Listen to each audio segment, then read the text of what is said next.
Un fichier audio oublié refait surface, un murmure venant des profondeurs du Sahel.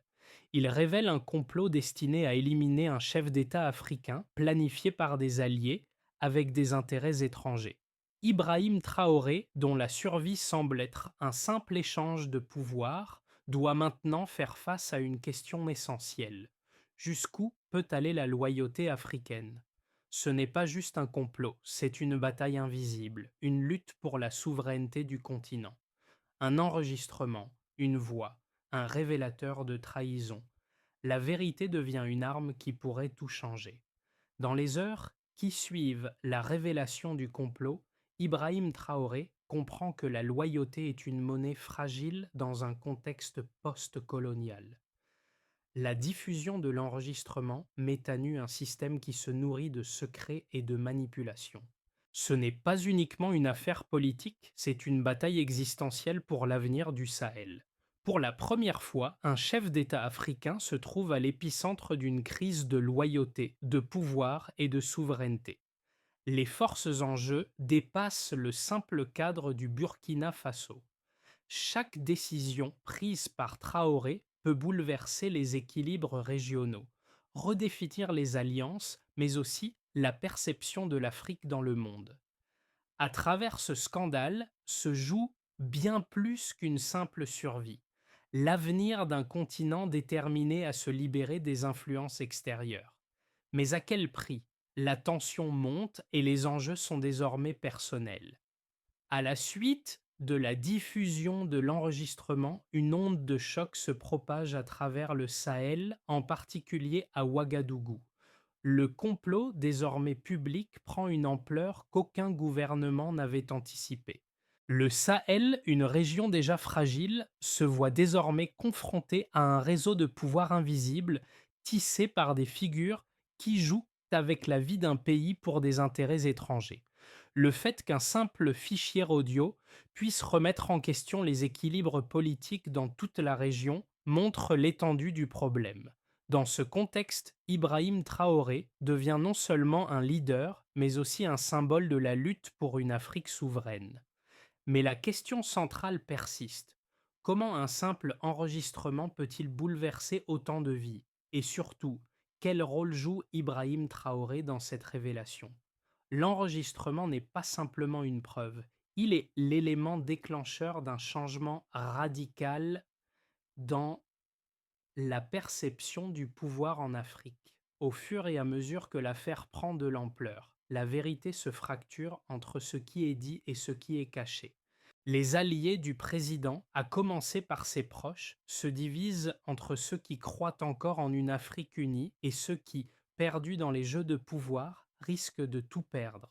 Les chancelleries occidentales, elles, réclament des Camaramirs des preuves plus solides, mais ces preuves, en particulier les aveux, sont là, claires et indiscutables.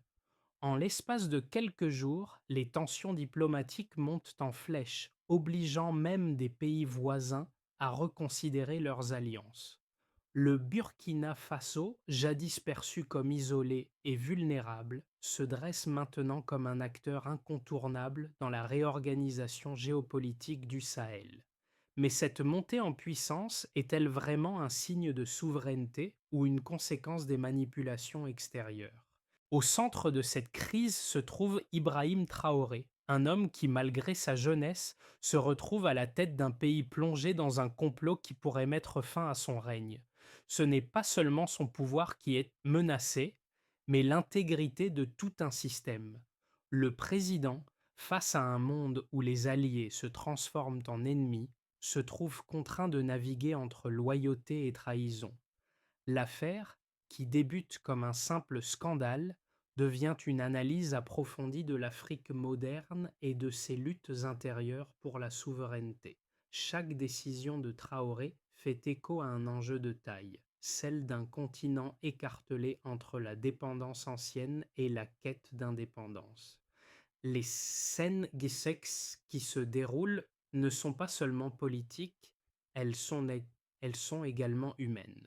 Les portraits de ceux qui l'entourent, de ses conseillers, de ses ennemis et même de ses alliés deviennent des pièces du puzzle complexe d'un système où chaque geste a une signification profonde. Les premières heures suivant la diffusion des aveux sont cruciales. Le climat est tendu et l'on voit apparaître une véritable bataille de l'opinion où chaque voix compte. Traoré, bien qu'isolé, montre une clarté de vision surprenante.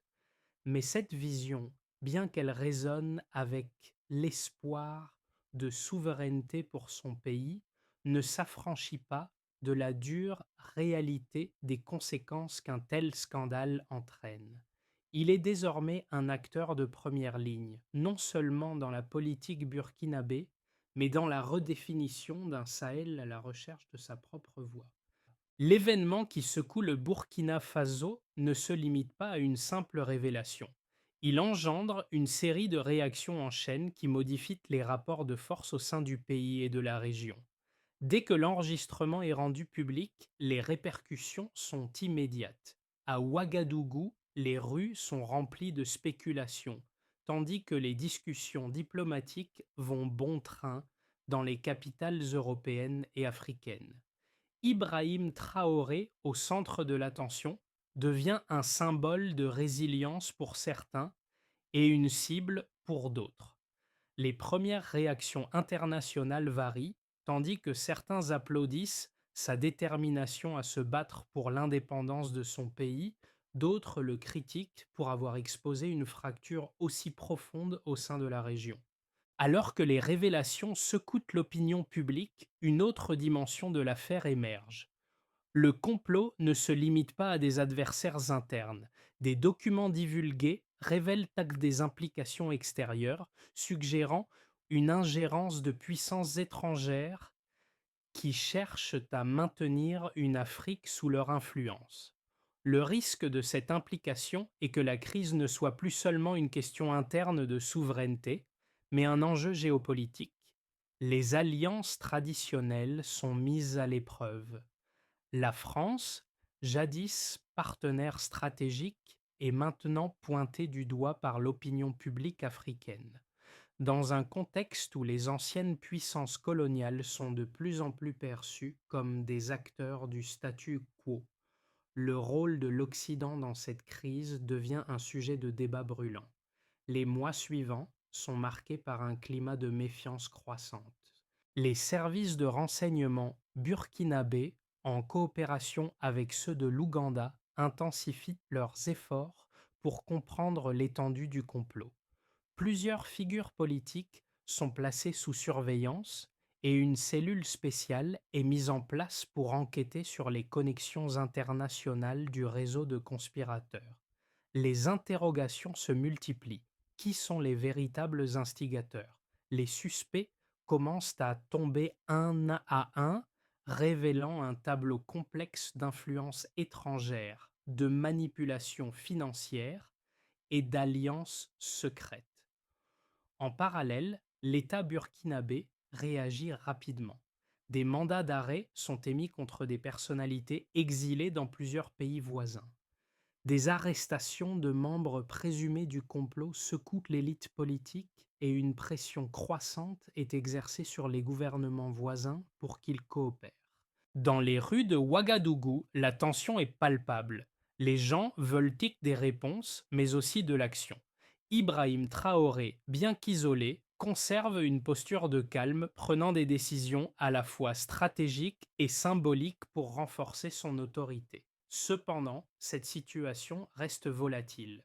L'issue de cette crise dépendra de sa capacité à maintenir la stabilité interne tout en naviguant dans un environnement international de plus en plus hostile. Ce qui semblait être un complot interne se transforme en une épreuve de force régionale, voire mondiale. L'incertitude qui règne est accentuée par le manque d'informations fiables. Le gouvernement burkinabé fait face à une double pression.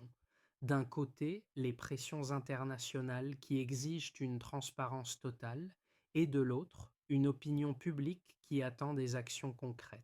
Le pays est à un tournant crucial et le moindre faux pas pourrait entraîner une escalade qui affecterait non seulement le Burkina Faso, mais l'ensemble de la région du Sahel. Les informations recueillies par les services de renseignement burkinabés et ougandais apportent des preuves tangibles de l'envergure du complot.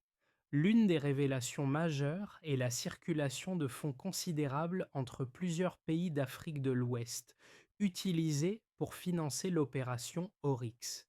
Selon les documents financiers interceptés, plus de 12 millions de francs CFA ont transité par des comptes bancaires internationaux.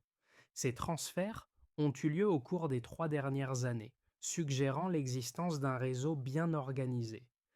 Les enquêteurs ont également découvert que l'argent provenait de sociétés écrans basées en Côte d'Ivoire, directement liées à d'anciens contractants militaires français.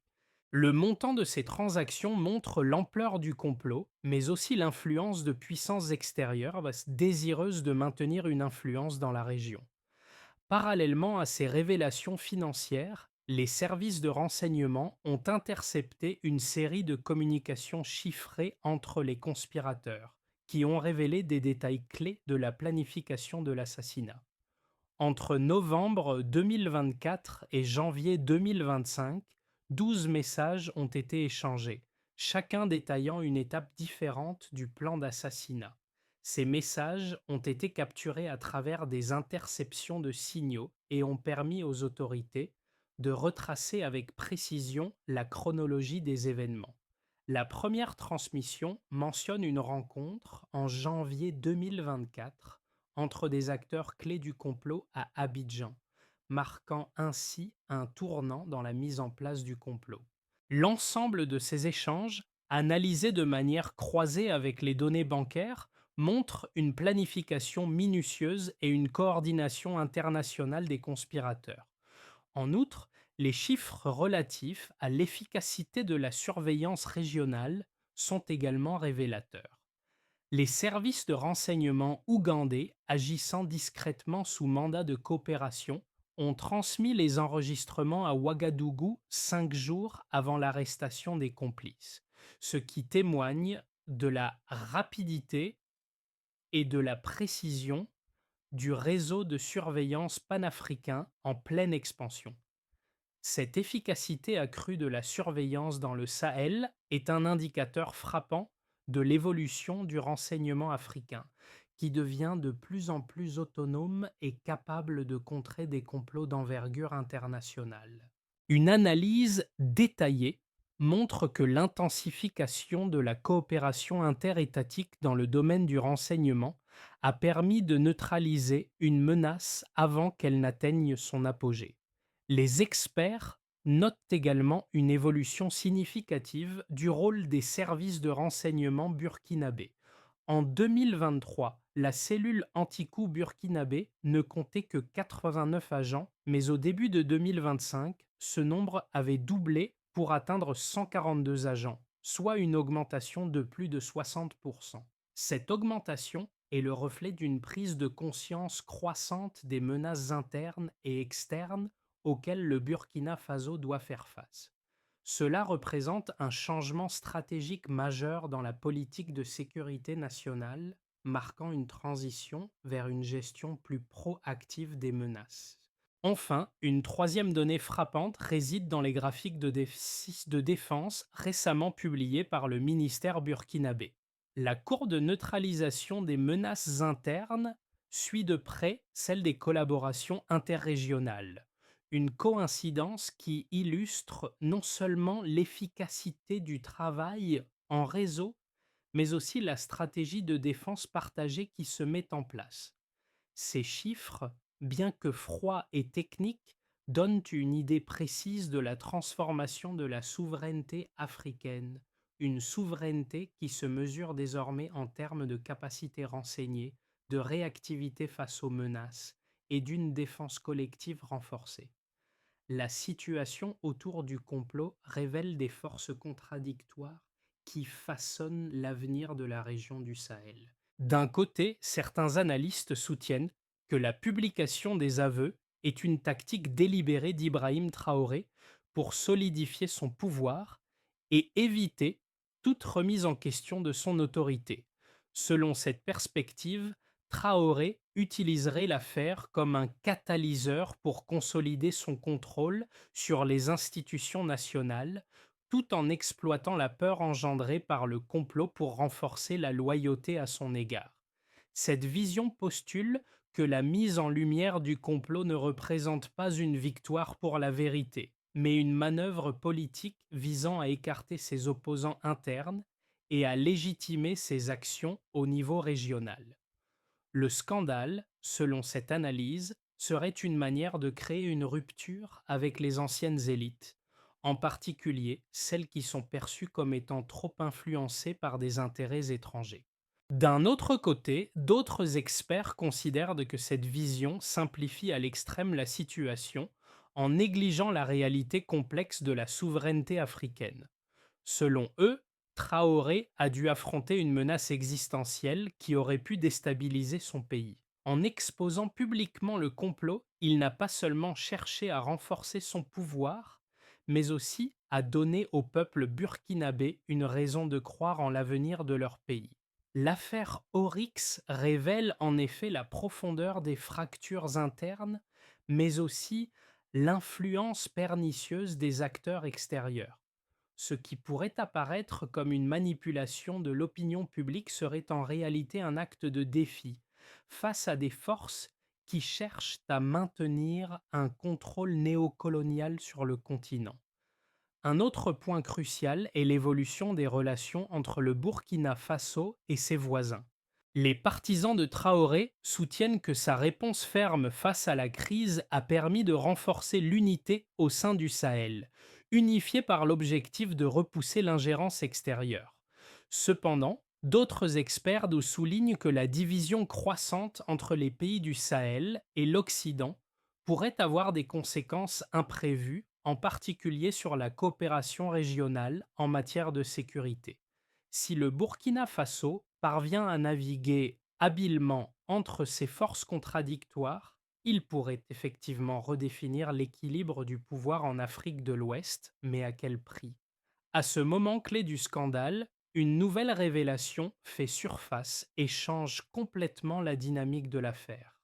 Un enregistrement inédit, qui n'avait pas été diffusé initialement, refait surface et présente un aspect inattendu du complot: l'implication d'un acteur africain majeur, jusque-là inconnu, mais dont la connexion avec les conspirateurs remet en question tout ce que l'on croyait savoir sur l'ampleur du complot. Cet enregistrement montre clairement que le complot n'était pas simplement une opération isolée, mais un maillon dans un réseau plus large qui dépasse les frontières du Burkina Faso.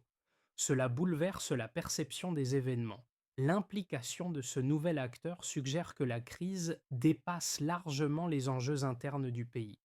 Les rapports entre le Burkina Faso et ses voisins prennent une tournure nouvelle et le Sahel tout entier semble être impliqué dans une lutte pour son autonomie contre des forces extérieures. Cette révélation crée un tournant dans la crise, forçant les dirigeants régionaux à se positionner publiquement, tout en obligeant Ibrahim Traoré à revoir ses alliances. Le jeu politique entre les pays du Sahel ainsi qu'avec les puissances extérieures entre désormais dans une nouvelle phase où la diplomatie, la sécurité et l'avenir du continent sont sur la table. La révélation du complot et ses conséquences immédiates provoquent un bouleversement tangible dans la région du Sahel. Quatre groupes principaux sont désormais affectés par la tournure des événements: les gouvernements africains, les populations locales, les acteurs internationaux et bien sûr Ibrahim Traoré lui-même. Chacun réagit différemment à la crise, mais la résonance des événements est universelle. Pour les gouvernements africains, cette crise devient une opportunité, mais aussi un défi. D'un côté, certains pays du Sahel, comme le Mali et le Niger, voient dans la révélation un signe d'unité régionale renforcée. L'alliance entre le Burkina Faso et ses voisins devient plus stratégique, les États du Sahel commençant à s'aligner face à des intérêts extérieurs qui tentent de maintenir des systèmes de tutelle coloniale.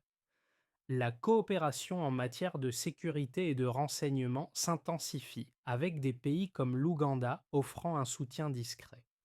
De l'autre côté, cependant, certains gouvernements, influencés par des intérêts étrangers, hésitent à s'engager pleinement dans cette coopération, craignant une rupture avec leurs partenaires occidentaux. Pour les populations locales, la crise devient un catalyseur de changements profonds. À Ouagadougou, les citoyens s'emparent de l'affaire, discutant de souveraineté, de liberté et d'autonomie. Le discours d'Ibrahim Traoré, souvent repris dans les cafés et dans les rues, inspire une génération qui cherche à remettre en question les structures de pouvoir imposées par les anciens colonisateurs. Cependant, dans certaines régions du pays, le scepticisme grandit. Les opposants au président soulignent que la crise a exacerbé les tensions internes et que, malgré les promesses de changement, la situation reste instable. Les acteurs internationaux, quant à eux, se trouvent à un carrefour. L'Occident, principalement la France, voit son influence dans la région remise en question. Les accusations de manipulation et d'ingérence circulent, et la critique contre la présence militaire occidentale dans le Sahel s'intensifie.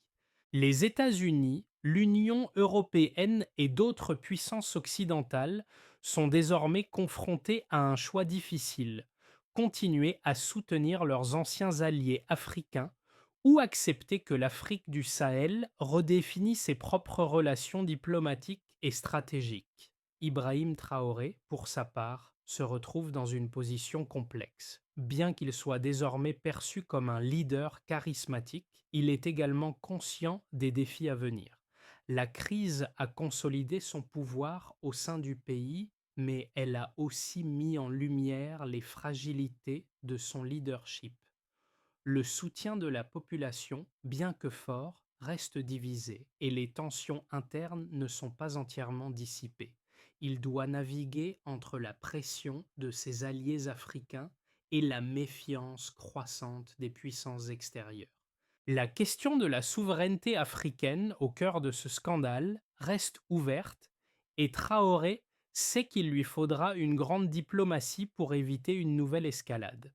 Les retombées de cette crise se font également sentir au-delà des frontières du Burkina Faso. Le Sahel, longtemps considéré comme une région marginale sur le plan géopolitique, devient un centre d'attention internationale. Les alliances se redéfinissent, les anciennes relations de pouvoir sont remises en question et l'avenir du Sahel est désormais un enjeu majeur dans le concert des nations. À l'horizon de 6 à 12 mois, trois scénarios se dessinent pour l'avenir immédiat du Burkina Faso et du Sahel. Chacun d'eux repose sur les décisions stratégiques d'Ibrahim Traoré et des gouvernements voisins, ainsi que sur l'évolution des relations internationales. Dans un scénario de base, celui d'une stabilité relative, la situation au Burkina Faso se stabilise graduellement. Traoré parvient à maintenir l'ordre intérieur en consolidant ses alliances au sein du Sahel tout en gérant les tensions internes. L'unité régionale se renforce, avec des pays comme le Mali et le Niger apportant leur soutien à la politique de Traoré.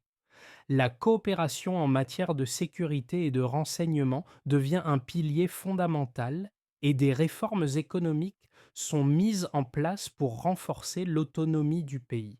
Cependant, les relations avec l'Occident demeurent tendues et bien que la France et d'autres puissances occidentales acceptent de travailler avec le Burkina Faso, les désaccords subsistent notamment sur la question de la présence militaire occidentale. Ce scénario implique également une certaine forme d'isolement diplomatique, bien que le Burkina Faso soit soutenu par ses voisins et certains pays africains. Dans un scénario plus optimiste, celui d'un renouveau panafricain, les efforts de Traoré et des autres dirigeants du Sahel aboutissent à un renouveau panafricain. L'alliance entre le Burkina Faso, le Mali et le Niger devient un modèle de coopération régionale. Le Sahel se transforme en un laboratoire d'autonomie et de souveraineté collective sans dépendre des anciennes puissances coloniales. L'Afrique de l'Ouest réorganise ses relations diplomatiques avec des investissements accrus de la part de pays comme la Russie, la Chine et d'autres partenaires africains. Le Burkina Faso entame des réformes énergétiques avec la Russie, réduisant sa dépendance aux puissances occidentales. Le soutien populaire d'Ibrahim Traoré s'élargit et les tensions internes disparaissent progressivement. Ce scénario marque une victoire pour la souveraineté du Sahel qui se réapproprie ses ressources et son destin. Dans un scénario plus pessimiste, celui de la fragmentation, les tensions internes au Burkina Faso s'intensifient à mesure que des factions opposées au pouvoir de Traoré émergent. La crise politique s'aggrave avec des manifestations et des contestations croissantes. Le Sahel se divise, certains pays choisissant de se rapprocher des puissances occidentales, tandis que d'autres, comme le Mali et le Niger, soutiennent Traoré. Les alliances régionales deviennent fragiles et la coopération en matière de sécurité se dégrade. Les puissances étrangères, en particulier la France et les États-Unis, profitent de cette situation pour renforcer leur influence, exacerbant la méfiance au sein du Sahel. La montée de l'insécurité et de la division politique menace de faire échouer les réformes économiques et sociales promises par Traoré. Dans ce scénario, le Burkina Faso, tout comme le Sahel, se retrouve plongé dans une instabilité prolongée marquée par un retour à des politiques d'intervention extérieure. Et quel que soit le scénario, une constante demeure, le rôle central d'Ibrahim Traoré. Ses actions et décisions stratégiques détermineront le futur du pays et de la région. Dans le cas de l'isolement relatif, il sera crucial de maintenir une stabilité interne tout en gérant les pressions extérieures. Dans le cas du renouveau panafricain, la coopération régionale pourrait créer une dynamique positive, mais à condition que l'unité et la vision commune se maintiennent. Enfin, dans le scénario pessimiste, la fragmentation met en évidence la fragilité des nouvelles alliances et la difficulté d'établir une souveraineté réelle face aux puissances extérieures. La crise qui secoue le Burkina Faso et le Sahel ne laisse personne indifférent. Les événements récents forcent chacun à réfléchir sur sa propre place dans cette lutte pour la souveraineté et la liberté. Le Burkina Faso, à travers l'action d'Ibrahim Traoré, devient le centre d'une réflexion plus large sur l'autonomie africaine et les rapports de pouvoir internationaux. Les habitants de Ouagadougou, mais aussi ceux des villages reculés du pays, commencent à se réapproprier leur récit national.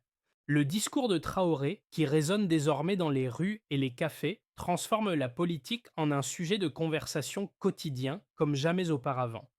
Mais ce n'est pas seulement au Burkina Faso que l'on ressent l'onde de choc. Les pays voisins, comme le Mali et le Niger, vivent eux aussi cette crise à travers leur propre réalité.